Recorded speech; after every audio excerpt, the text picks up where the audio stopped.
그리고 올해가 서울 올림픽 30주년입니다. 예. 30주년. 작년은 대한항공 폭파 30주년이었고 올해가 서울 올림픽 30주년인데 서울 올림픽은 가만히 있자. 그때 서울에서 보셨습니까? 저는 텔레비 통해서 봤습니다. 아. 예. 그때는 아직 조사받는 기간이었어. 예. 앉아서 텔레비로 봤습니다. 그러니까 그 사건 난 게 1987년 11월 29일이고 한국으로 송환된 게 1987년 12월 15일이죠. 12월 15일이고 수사 발표가 88년 1월이었고 서울 올림픽이 9월 17일이었습니다. 예. 그때 서울 올림픽 개막식 보셨습니까? 예. 어린 나이가 이렇게 굴렁쇠. 굴렁쇠 굴러가고 그런 게 참 인상이 깊고, 올림픽 노래도 너무. 예, 너무 좋고, 막 감격스러웠습니다. 그러면서, 저렇게 훌륭한 대회를, 진짜 축제를 왜 북한이 이렇게 막으려고, 방해하려고 이런 테러를 했는가. 정말, 이제 저도 더불어서 이용됐지만 참 좀 후회스럽고. 그러니까 김건희 씨하고 서울 올림픽은 아주 숙명적인 관계가 있습니다.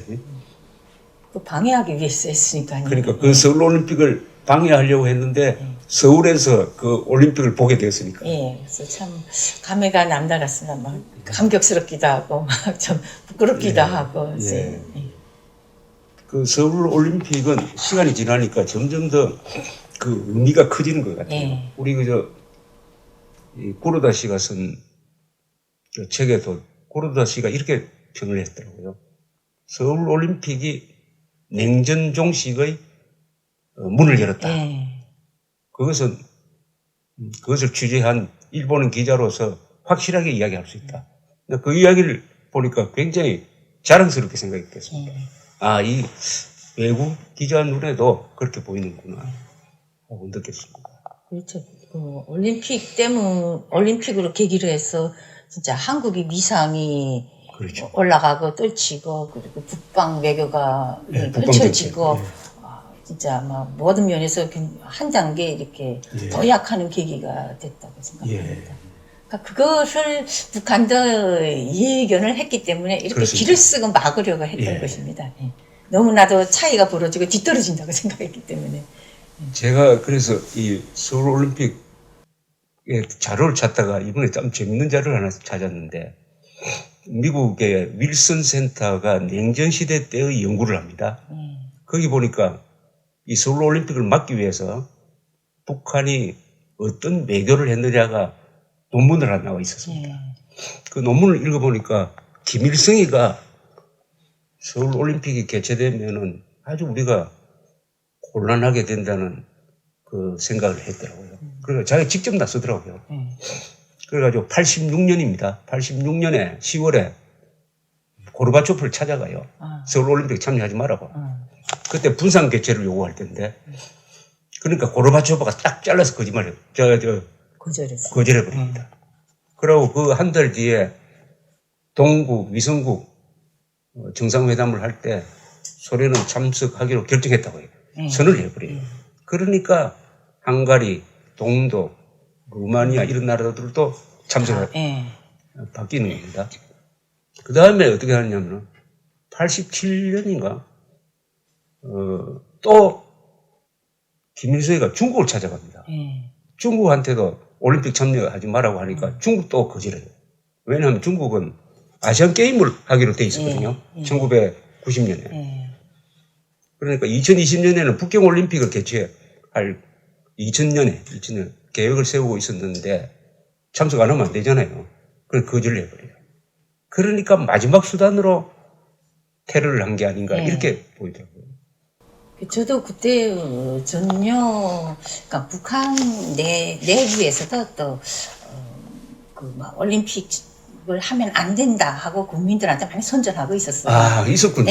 국민들한테도 이게 올림픽을 하면, 서울에서 올림픽을 하면 두 개 조작이라고. 이게 두 개의 조선을 조작하니까 북한과 남한이 완전히 두 개가 완전히 갈라지는 걸 그걸 책동하는 행위라 그러면서 막 그 강연 선전을 했습니다. 그래서 어려운 부시 국민들도 뭐 저게 나쁘다고 올림픽 하는 게 나쁘구나 하고 그렇게 생각을 하고 있었죠. 그리고 저는 또 홍장원으로서 또 중국에 나가 있었고, 그렇죠. 광주에 계셨죠. 광주에서 그 신분증 그 부여받기 위해서 예. 중국 광주에 있었는데 뭐 갑자기 그러니까 오라고 저만 소환을 시켜서 오라 그래서 갑자기 임무를 주고 딱 밀봉해서 그 준비를 했습니다.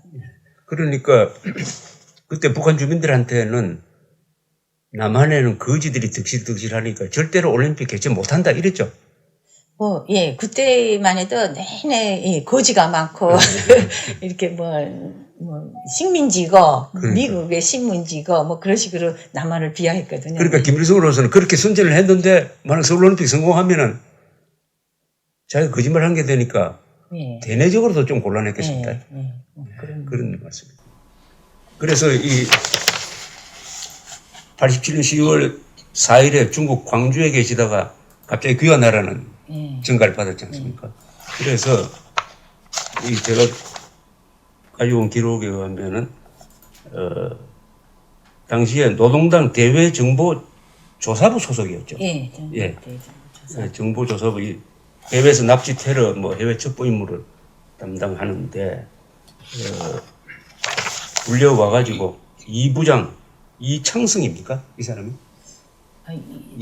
창승 이름은 뭐 이름은 잘 모르죠. 그러니까 이부장으로부터 평양으로 이제 불려와가지고 이부장이 이런 지시를 한 걸로 이제 진술을 하셨는데 이번 동무들이 수행해야 할 임무는 남조선 비행기를 제끼는 것이다.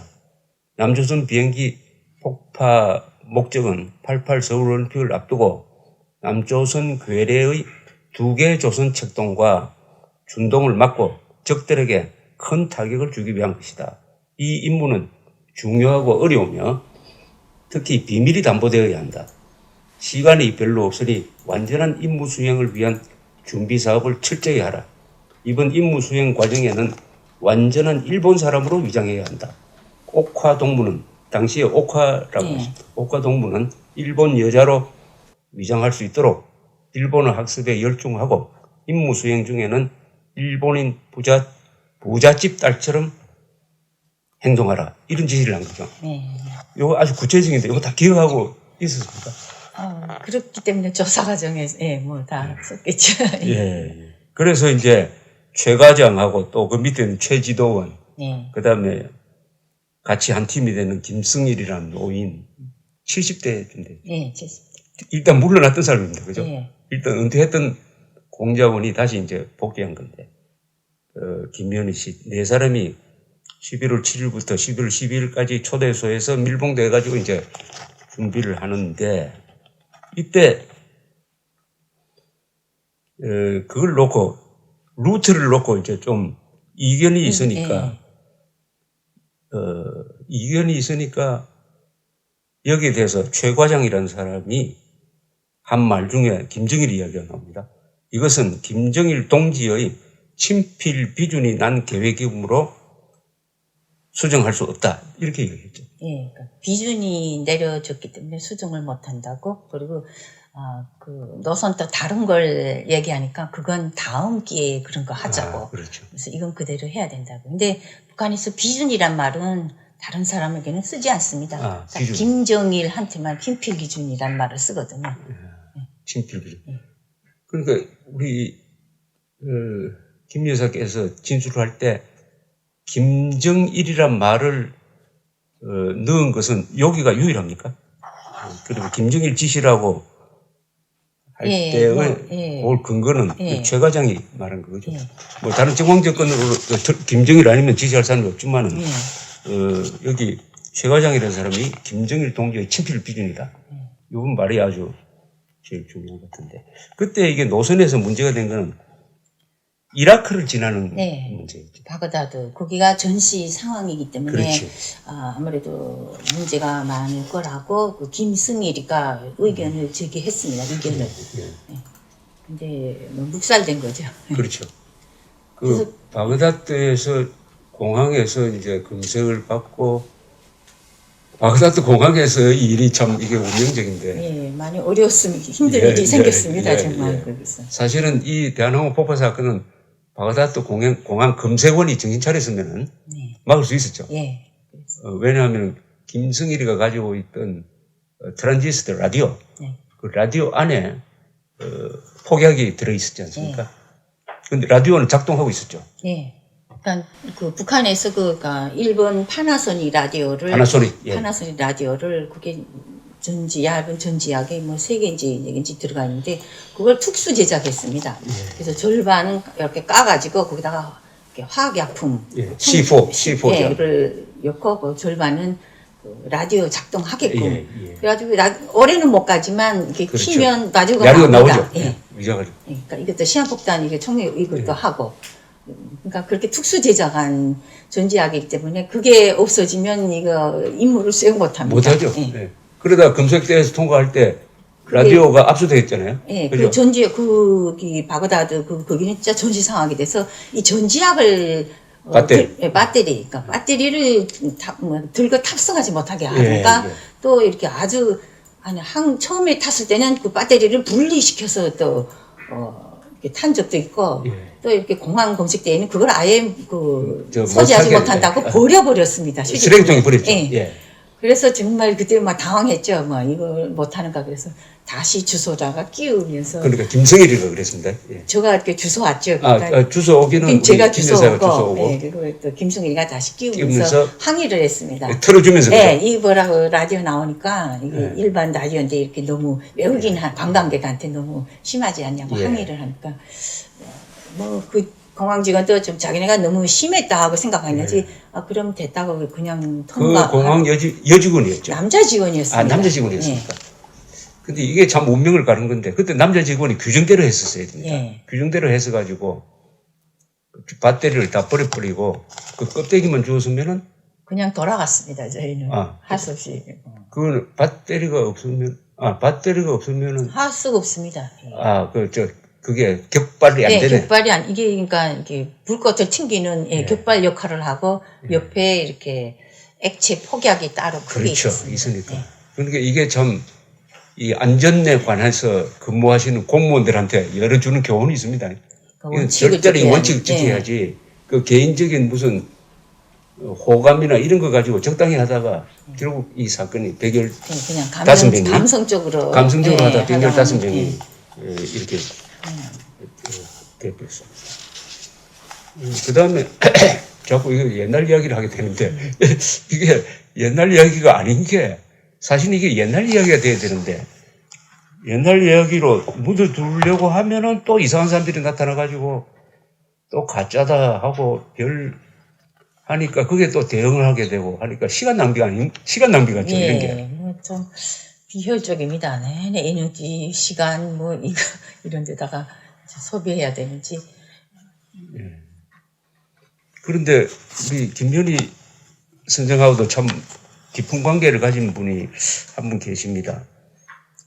일본 분인데 하기와라 료라는 분이 있습니다. 이분은 일본 공산당의 아카하다 평양 특파원으로 1972년에 평양에서 취재 활동을 하다가 하도 북한 공산당이 자기를 감시하고 괴롭히니까 그때부터 김일성에 대한 반감을 갖게 되었습니다.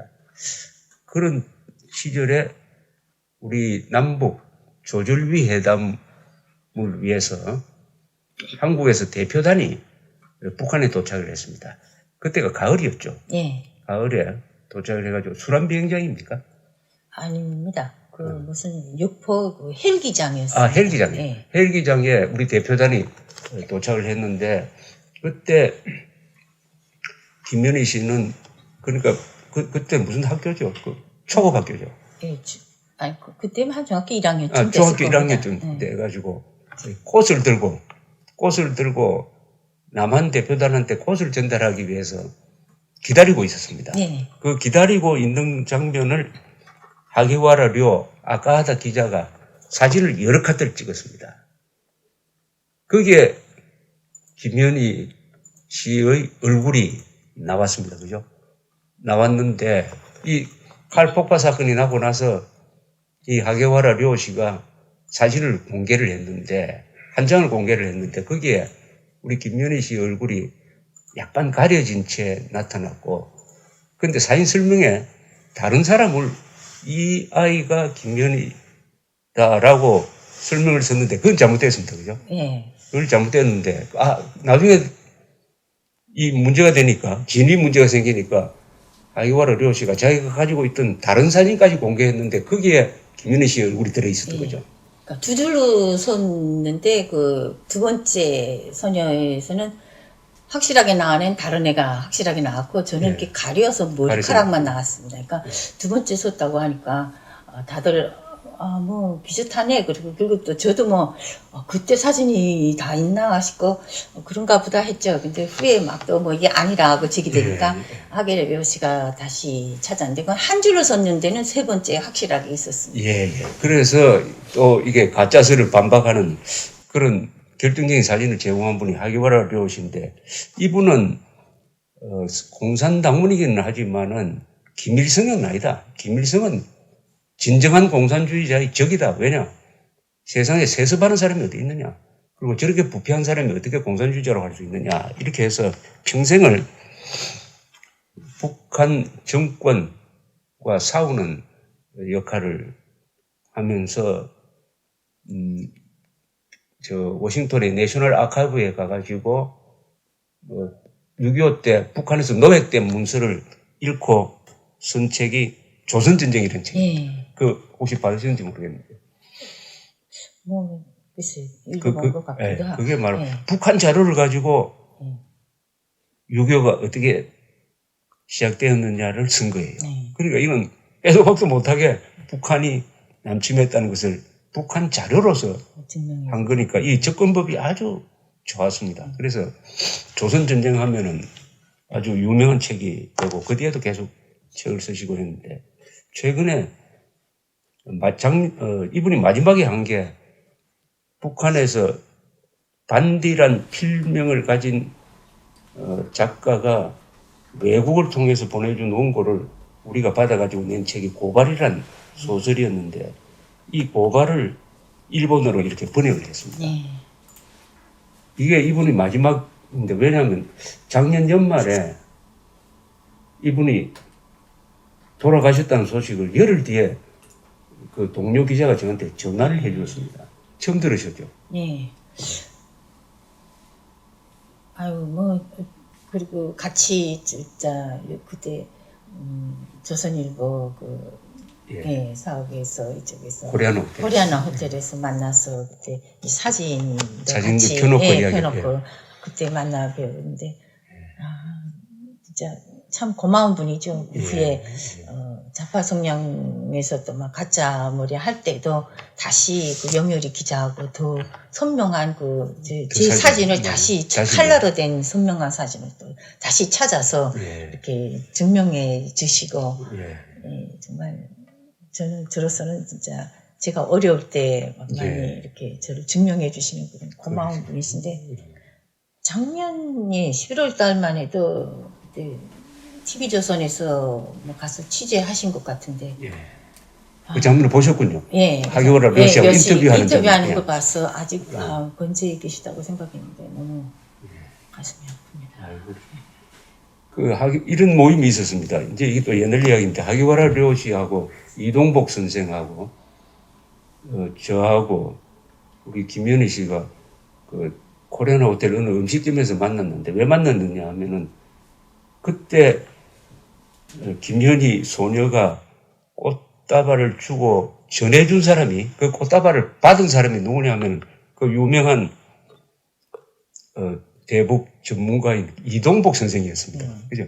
이동복 선생인데 처음에 안기부에서 발표할 때는 그게 이동복 선생이 아니고 장기영 씨한테 전해준 걸로 이렇게 순번을 잘못해가지고 잘못 발표를 했는데 나중에 이동복 씨가 기억을 되살려가지고 대화한 기억까지 딱 살려가지고 그것은 내가 받았다 해가지고 다시 이제 화제가 돼서 그 사진과 관련된 사람 세 분이 만났습니다.